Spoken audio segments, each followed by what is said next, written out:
चौथा topic page number 54. कालच्या तासाला आपण वेगवेगळ्या इलेमेंटच्या व्हॅलन्सीज बघितल्यात. आता त्याच्यामध्ये जो दुसरा टेबल दिलेला आहे, some elements that exhibit variable valency. Variable म्हणजे काय? वेगवेगळी व्हॅलन्सी असू शकते. अशा इलेमेंट्सना काय म्हणायचं? Elements with variable valency. इथं तुम्ही फळ्यावरती बघितलं तर मी इथं 3 इलेमेंटची नावं लिहिलेली दिसत आहेत तुम्हाला. कुठले 3 इलेमेंट्स आहेत? पहिला आहे कॉपर. तुम्हाला सगळ्यांना सिम्बॉल माहिती आहे. कॉपरचा सिम्बॉल आहे Cu. या ठिकाणी ह्याची 1 किंवा 2 व्हॅलन्सी असू शकते, 1 and 2. ओके. या ठिकाणी आता जर 1 व्हॅलन्सी असेल म्हणजे पॉझिटिव्हली चार्ज्ड आयन 1 इलेक्ट्रॉन दिल्यामुळे जो तयार झाला दॅट इज Cu+. कालच्या तासाला कसा आयन तयार होतो ते शिकवलेलं आहे. आपण सोडियम क्लोराईडचं एक्झाम्पल बघितलं होतं, MgCl2चं एक्झाम्पल बघितलं होतं. इलेक्ट्रॉन दिल्यानंतर जेवढे इलेक्ट्रॉन्स दिलेले आहेत तेवढा काय होतो? पॉझिटिव्ह चार्ज वाढतो आणि त्या ठिकाणी काय होणार आहे? पॉझिटिव्हली चार्ज्ड आयन तयार होणार आहे. इथं Cu+. 1 इलेक्ट्रॉन दिला तर काय होणार? Cu+. आणि 1 इलेक्ट्रॉन दिल्यामुळे त्याची व्हॅलन्सी किती आहे? 1 आहे. आणि जर समजा 2 दिले तर काय होणार? Cu2+. व्हॅलन्सी 2. आणि आता Cu+ असेल तर त्याला म्हणायचं काय? क्युप्रस. आणि Cu2+ असेल तर काय म्हणायचं? क्युप्रिक. सेम वे मध्ये खाली 2 दिलेले आहेत. मर्क्युरी. मर्क्युरीचा सिम्बॉल आहे Hg. या ठिकाणी ह्याची सुद्धा 1 आणि 2 अशा 2 व्हॅलन्सीज आहेत. 1 व्हॅलन्सी असेल तर Hg+ आणि 2 व्हॅलन्सी असेल तर Hg2+. Hg+ ला म्हणायचं मर्क्युरस आणि Hg2+ ला म्हणायचं काय? Mercuric. Mercuric. Third one that is the iron. Iron that is Fe. 2 and 3 valency. आता Fe 2 व्हॅलन्सी असेल तर Fe2+ लिहायचं. 3 साठी Fe3+. Fe2+ म्हणजे फेरस आणि Fe3+ म्हणजे फेरिक. ओके, हे समजलं? सो काही इलेमेंट्स मध्ये ठराविक व्हॅलन्सी नाही आहे, त्या व्हॅलन्सी मध्ये बदल असू शकतो. तर that is called as the elements with variable valency. तर असे 3 एक्झाम्पल तुमच्या पुस्तकामध्ये दिलेले आहेत. So under different conditions the atoms of some elements give away or take up different number of electrons. मग ही व्हेरिएबल व्हॅलन्सी का होते? तर काही इलेमेंटचे ॲटम्स वेगवेगळ्या कंडिशन मध्ये कधी 1 इलेक्ट्रॉन देतील, कधी 2 इलेक्ट्रॉन देतील. 1 इलेक्ट्रॉन दिला तर त्याची 1 व्हॅलन्सी होईल, 2 इलेक्ट्रॉन दिले तर त्याची 2 व्हॅलन्सी होईल. फक्त देणं असंच नाही, घेणं पण असतं ना, ती पण व्हॅलन्सी असते. म्हणजे आता समजा आपण बघितलं की क्लोरीन. क्लोरीन काय करतो? इलेक्ट्रॉन घेतो, बरोबर. 1 इलेक्ट्रॉन घेतो म्हणून क्लोरीनची व्हॅलन्सी 1. सोडियम काय करतो? 1 इलेक्ट्रॉन देतो. तो देतो म्हणून त्याची 1 व्हॅलन्सी. म्हणजे इलेक्ट्रॉन देणं किंवा इलेक्ट्रॉन घेणं म्हणजे त्याला काय म्हणतो आपण? Combining capacity of an element that is called it's a valency. शिकलोय आपण ऑलरेडी हे सगळं, की ज्या वेळेला 1 इलेमेंट दुसऱ्या इलेमेंट बरोबर कंबाईन होत असताना इलेक्ट्रॉनची देवाणघेवाण होते.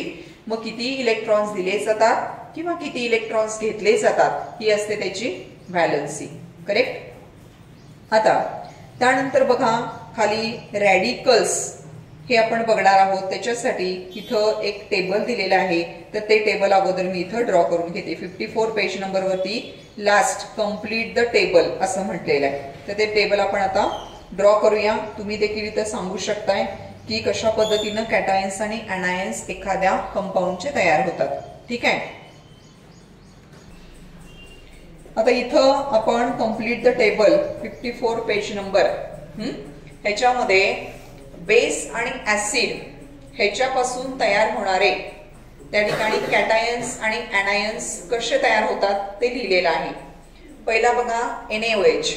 NaOH मध्ये त्या ठिकाणी जो कॅटायन कशाला म्हणायचं आपण? Positively charged ion that is called as the cation. Na+ cation आणि OH- अनायन. त्यानंतर K+ कॅटायन, OH- अनायन. त्यानंतर CaOH कंसाच्या बाहेर 2 आहे, वाचताना कसं वाचतात CaOH ट्वाइस म्हणायचं त्याला. ठीक आहे. Ca2 प्लस कॅटायन आणि OH मायनस एनायन. तर ऍसिडच्या बाबतीमध्ये त्या ठिकाणी हे जे आहेत ह्याला काय म्हणायचं कॅटायन्स आणि एनायन्स. ओके. आता बेसच्या बाबतीमध्ये हे बघितले. आता खाली ऍसिड दिलेले आहे. ऍसिड कुठले कुठले आहेत बघा HCl, HBr आणि HNO3. बरोबर. मग HCl मध्ये कॅटायन कोण H प्लस, एनायन कोण Cl मायनस, HBr मध्ये H plus Br minus, HNO3 मध्ये H प्लस NO3 मायनस. बरोबर. म्हणजे हे काय positively charged ions they are called as the cations आणि negatively charged ions they are called as the anions. बरोबर. मग कॅटायन्स कशाला म्हणायचं आणि एनायन्स कशाला म्हणायचं तर हे आपण बघितलेलं आहे. तर इथं बघा ह्या ठिकाणी हे जे कॅटायन्स आहेत की जे बेस पासून तयार झालेले आहेत, जे कॅटायन्स आहेत जे बेस पासून तयार झालेले आहेत त्यांना म्हटलं जातं बेसिक रॅडिकल्स. त्यांना काय शब्द आहे बेसिक रॅडिकल्स. म्हणजे ह्या ठिकाणी कॅटायोनिक रॅडिकल्स जे आहेत they are called as the basic radicals. म्हणजे NaOH पासून Na प्लस असेल, KOH पासून K प्लस असेल, हे जे आहेत these are called as the basic radicals. म्हणजे जे पॉझिटिव्हली चार्ज्ड रॅडिकल्स तयार झाले that are called as the basic radicals. आणि त्या ठिकाणी ऍसिड जे आहे आता HCl असेल, HBr असेल, त्याच्यापासून त्या ठिकाणी जे एनायोनिक रॅडिकल्स तयार झाले. लक्ष द्या इकडं Cl मायनस, HCl पासून काय तयार झालं Cl मायनस, HBr पासून Br मायनस, HNO3 पासून NO3 मायनस. हे जे रॅडिकल्स आहेत त्यांना काय म्हणायचं ऍसिडिक रॅडिकल्स. ओके. सो हे या ठिकाणी these are called as the basic radicals. म्हणजे बेस पासून तयार झालेले cations they are called as the basic radicals. लक्षात घ्या. आणि ऍसिड पासून तयार झालेले anions they are called as the acidic radicals. कशाला म्हणायचं बेसिक रॅडिकल्स आणि कशाला म्हणायचं ऍसिडिक रॅडिकल्स. बेस पासून तयार झालेले cations they are called as the basic radicals आणि ऍसिड पासून तयार झालेले anions they are called as the acidic radicals. म्हणजे ते पुढे दिले की नाही ऍसिडिक रॅडिकल आणि बेसिक रॅडिकल काय काय आहेत कसे असतात तर हे पुढच्या टेबलमध्ये पुढच्या पॅरेग्राफ मध्ये त्यांनी मेन्शन केलेलं आहे. ओके. हे बघा पेज नंबर 55 वरती कॅन यू टेलचा एक क्वेश्चन दिलेला आहे. त्याच्यामध्ये तुम्हाला काय सांगितलंय बेसिक रॅडिकल्स आणि ऍसिडिक रॅडिकल्स यातले सेपरेट करा. पेपर मध्ये देखील तुम्हाला अशा पद्धतीचा प्रश्न विचारला जातो. फळ्यावरती आपण लिहिलंय ते बघा सगळे इकडं. हर्षवर्धन बेसिक रॅडिकल्स लक्ष द्या Ag प्लस. एक लक्षात ठेवायचं पॉझिटिव्हली चार्ज्ड आयन्स जे आहेत त्यांना काय म्हणतो आपण कॅटायन्स. आणि कॅटायन्स काय आहेत बेसिक रॅडिकल्स आहेत. ओके. तर बघा या ठिकाणी Ag प्लस, त्यानंतर Cu2 plus, Fe3 plus, Ca2 plus, NH4 plus, K plus आणि Na प्लस सगळे काय आहेत बेसिक रॅडिकल्स. आणि negatively charged ions anions they are acidic radicals. Cl minus, I minus, SO4 minus, NO3 minus, S2 minus, MnO4 minus. These are the acidic radicals. Okay. So ह्या पद्धतीनं त्याचं विभागणी केलेली आहे. Generally basic radicals are formed by removal of the electrons. आता एक लक्षात घ्या हे बघा बेसिक रॅडिकल तयार होण्यासाठी पॉझिटिव्ह चार्ज येतो म्हणजे काय करतो तो इलेमेंटचा जो ऍटम आहे तो काय करतो इलेक्ट्रॉन देतो ना. इलेक्ट्रॉन दिल्यानंतर काय होणार बेसिक रॅडिकल तयार होणार. पॉझिटिव्ह चार्ज येणार आणि काय तयार होणार बेसिक रॅडिकल तयार होणार. Generally basic radicals are formed by removal of electrons from the atoms of metals such as sodium असेल कॉपर असेल. But there are some exceptions. त्याला काही अपवाद आहेत. कोण अपवाद आहेत बघा NH4 plus Similarly, the acidic radicals are formed by adding electrons to the atoms of non-metals.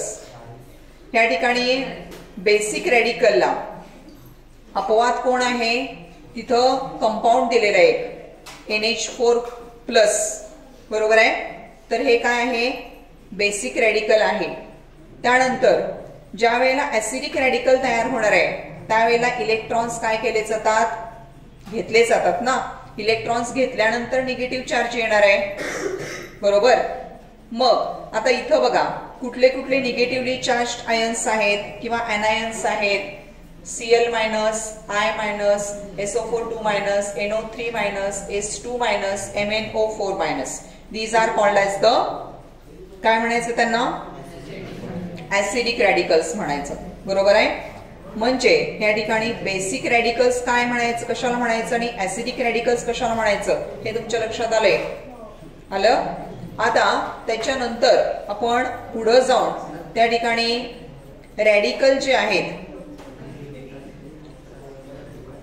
Electronic configuration किंवा classify the following radicals into 2 types. While doing this use a criteria other than the sign of electronic charge on them.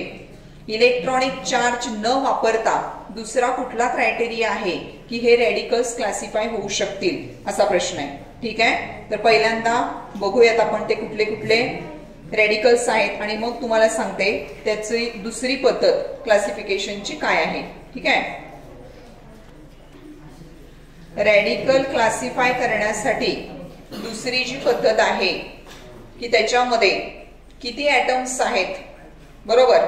जर single item पासून radical बनलेला असेल म्हणजे काय, तर इथं बघा पहिलं काय दिलेलं आहे, तर Ag+. First one is the Ag+. हा जो आहे हा एकच ॲटमचा रॅडिकल आहे. ह्याला काय म्हणायचं? Mono atomic radical. काय म्हणायचं याला? Mono atomic radical. That is the Ag+ is the mono atomic radical. पण जर त्या ठिकाणी वेगवेगळ्या इलेमेंटचे ॲटम्स एकत्र येऊन त्याच्यापासून रॅडिकल बनलेला असेल तर त्याला काय म्हणायचं आहे? Composite radical. काय त्याला शब्द आहे? Composite radical. मग आता कुठला आहे याच्यामध्ये कंपोजिट रॅडिकल? वरती तिथे लिस्ट दिलेली आहे बघा. Ag+, Mg2+, Cl-, SO4 2-. दिसतंय तिथं तुम्हाला SO4 2-. हे बघा सगळे लक्ष द्या इकडं. SO4 2-. आता इथं तुम्ही बघायला गेला तर इथं सल्फर एक ॲटम आहे आणि ऑक्सिजन एक ॲटम आहे, बरोबर आहे. दोन वेगवेगळ्या इलेमेंटचे ॲटम्स एकत्र येऊन त्याच्यापासून रॅडिकल बनलेला असेल तर त्याला काय म्हणायचं? कंपोजिट. आणि सिंगल ॲटम असेल, आता इथं सिल्वर आहे, सिंगल आहे, काय म्हणायचं त्याला? Simple radical. सिंपल रॅडिकल आणि कंपोजिट रॅडिकल. मग आता दुसरे जे एक्झाम्पल्स दिलेले आहेत सांगू शकताय काय काय आहे? Mg2+ कशामध्ये लिहू? सिंपल रॅडिकल मध्ये Mg2+. ओके. त्यानंतर पुढे काय दिलेलं आहे बघा? Cl- सिंपल मध्ये येणार. त्यानंतर काय? SO4 2- लिहिलं आपण. Fe2+, Fe2+ सिंपल मध्ये येणार. Mg2+, हा कंपोजिट कसं? मॅग्नेशियम हा एकच इलेमेंट आहे. Mg2+ कशामध्ये येणार? बोला पटकन. सिंपल मध्ये येणार. Mg2+ लिहिलंय आपण ऑलरेडी. त्यानंतर ClO3- कशामध्ये येणार? क्लोरीन आणि ऑक्सिजन दोन एलिमेंटचं कॉम्बिनेशन आहे. त्याच्यानंतर NH4+,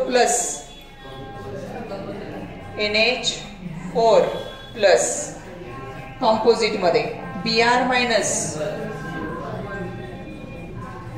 त्यानंतर NO3- कंपोजिट.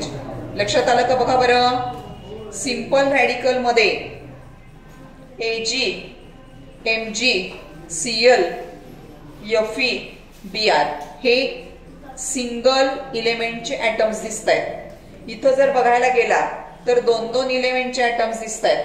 SO4 मध्ये एक सल्फर आहे, ऑक्सिजन आहे, इथं क्लोरीन आहे, ऑक्सिजन आहे, नायट्रोजन आहे, हायड्रोजन आहे, नायट्रोजन आहे, ऑक्सिजन आहे. ज्या वेळेला कॉम्बिनेशन असेल, त्याच्यापासून रेडिकल बनलेलं असेल तर काय म्हणायचं त्याला? Composite radical. आणि फक्त सिंगल इलेमेंटचा ऍटम असेल, त्याच्यापासून रेडिकल बनलेलं असेल तर काय म्हणायचं त्याला? Simple radical. लक्षात आले? हे 2 रेडिकलचे प्रकार समजले का तुम्हाला? सिंपल रेडिकल आणि दुसरं काय? Composite radical. तर हे व्हॅलन्सी आणि रेडिकल्सचे वेगवेगळे प्रकार आपण आता बघितलेले आहेत. राहिलेला पाठ पुढच्या तासाला बघूया.